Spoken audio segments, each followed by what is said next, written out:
नमस्कार व्यूअर्स, और आप सब लोग कैसे हैं। आशा करती हूँ आप सब लोग अच्छे होंगे, स्वस्थ होंगे और मेरा शिव पुराण का पाठ अवश्य देखते होंगे। तो सबसे पहले हम जान लें कि कल तक हमने कहाँ तक जाना था। तो कल तक था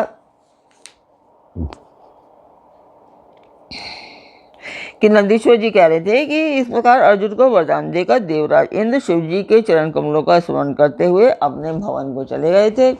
तब महावीर अर्जुन ने भी सुरेश्वर को प्रणाम किया और फिर वे मन को वश में करके इंद्र के उपदेश के अनुसार शिव जी के उद्देश्य से तपस्या करने लगे थे। यहाँ तक था कल। अब इसके आगे चलेंगे।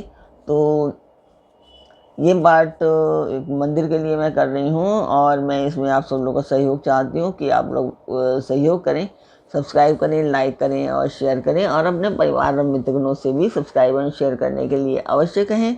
तो जिस मंदिर का मैं वर्णन कर रही हूँ उस मंदिर की मैं वीडियो डालती हूँ, वो सारे वीडियोस में पड़ा हुआ है। सिर्फ 5 सेकंड का वीडियो है मंदिर की, तो वीडियो डालती हूँ, आप लोग देखें और मुझे बताएं कि आपको मेरा पाठ कैसा लगा। मंदिर को देखें और बताएं मेरे पाठ को कि आपको पाठ कैसा लगता है, शिव पुराण कैसी लगती है, आपको पीछे पाठ देखे होंगे तो रामचरितमानस कैसी लगी, ये सब चीज़ें आप मुझे बताएं।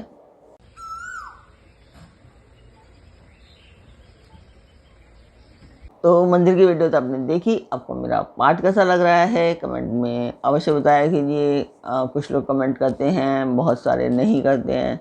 1% तो जितने लोग देख रहे हैं उनमें से 1% करते हैं। तो और वो भी रोज़ नहीं करते हैं, डेली करते हैं। तो अगर उसमें आप लोग को समझ नहीं आता कि मैं क्या लिखूं, तो कमेंट बॉक्स में ओम नमः शिवाय, जय शिव पार्वती ऐसा करके भी कुछ लिखा जा सकता है। तो अब हम चलते हैं आज के पाठ पर। स्वागत करती हूँ मैं आप सभी का अपने इस कार्यक्रम शिव पुराण में। तो आज के शिव पुराण में आप सुनेंगे कि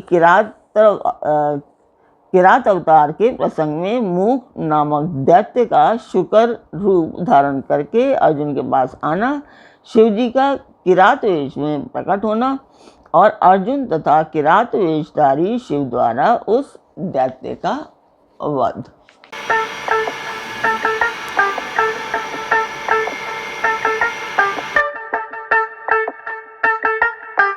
नंदीश्वर जी कहते हैं कि मुनि तदनंतर अर्जुन व्यास जी के उपदेशानुसार विधि पूर्वक स्नान तथा न्यास आदि करके परम भक्ति के साथ शिव जी का ध्यान करने लगे। उस समय वे एक श्रेष्ठ मुनि की भांति एक ही पैर पर खड़े हो सूर्य की ओर एकाग्र दृष्टि करके खड़े खड़े मंत्र जप रहे थे। इस प्रकार वे परम प्रेम पूर्वक मन ही मन शिव जी का स्मरण करके शंभु के सर्वोत्कृष्ट पंचाक्षर मंत्र का जप करते हुए घोर तप करने लगे।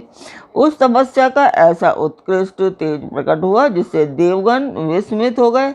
पुनः वे शिव जी के पास गए और समाहित चित्त से बोले कि देवताओं ने कहा कि सर्वेश, एक मनुष्य आपके लिए तपस्या में निरत है। प्रभु, वह व्यक्ति जो कुछ चाहता है उसे आप दे क्यों नहीं देते। तो नंदीश्वर जी कहते हैं कि मुनि यूं कहकर देवताओं ने अनेक प्रकार से उनकी स्तुति की। फिर उनके चरणों की ओर दृष्टि लगाकर वे विनम्र भाव से खड़े हो गए। तब उदार बुद्धि एवं प्रसन्नात्मा महाप्रभु शिव जी उस वचन को सुनकर ठठाकर हंस पड़े और देवताओं से इस प्रकार बोले। शिव जी ने कहा कि देवताओं, अब तुम लोग अपने स्थान को लौट जाओ, मैं सब तरह से तुम लोगों का कार्य संपन्न करूंगा। यह बिल्कुल सत्य है, इसमें संदेह की कोई गुंजाइश नहीं है।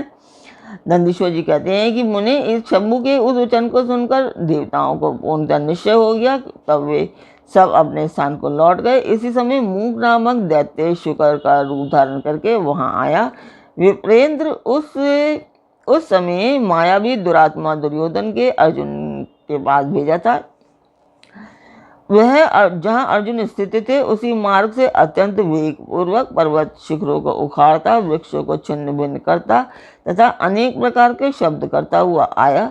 तब अर्जुन की भी दृष्टि उस मूक नामक असुर पर पड़ी। वे शिव जी के पाद्यों का स्मरण करके यों विचार करने लगे कि अर्जुन ने मन ही मन कहा कि यह कौन है और कहाँ से आ रहा है। यह तो क्रूर कर्मा दिखाई पड़ रहा है। निश्चय ही यह मेरा अनिष्ट करने के लिए आ रहा है, इसमें तनिक भी संशय नहीं है। क्योंकि जिसका दर्शन होने पर अपना मन प्रसन्न हो जाए वह निश्चय ही अपना हितैषी है, और जिसके दिखने पर मन व्याकुल हो जाए वह शत्रु ही है। आचार से कुल का, शरीर से भोजन का, वार्तालाप से शास्त्र ज्ञान का और नेत्र से स्नेह का परिचय मिलता है।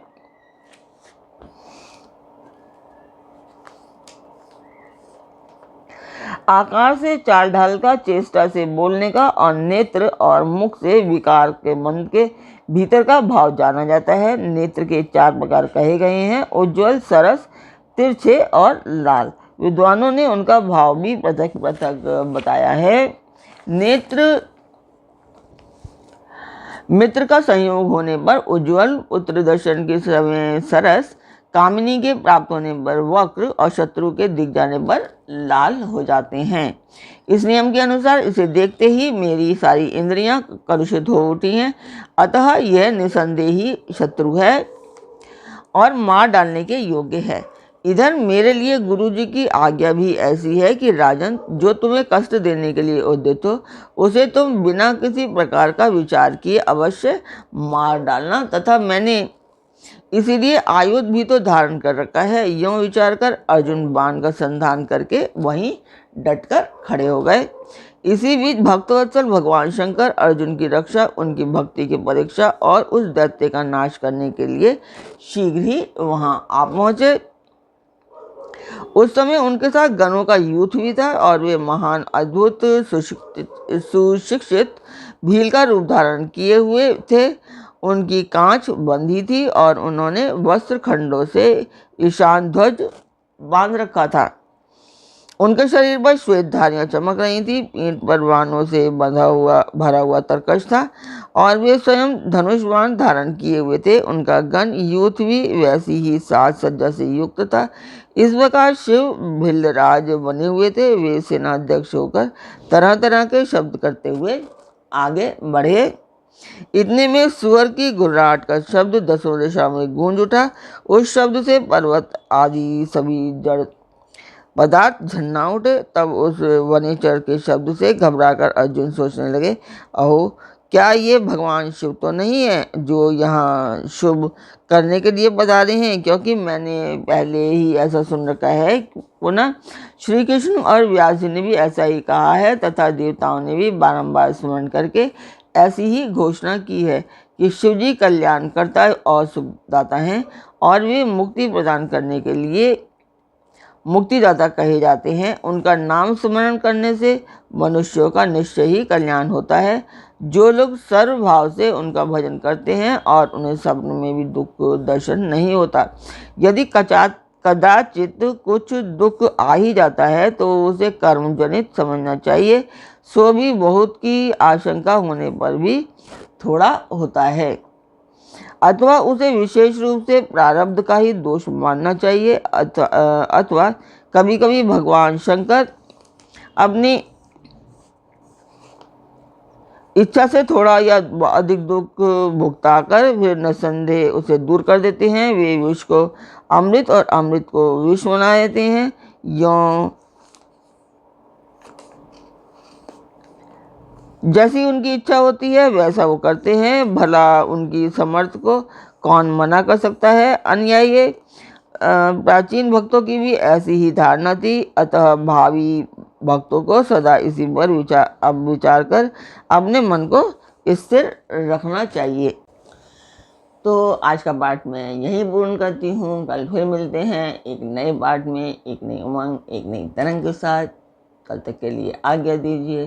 पाठ अच्छा लगा हो तो सब्सक्राइब करें, लाइक करें और शेयर करें, ताकि उद्देश्य मैं पूर्ण कर पाऊँ।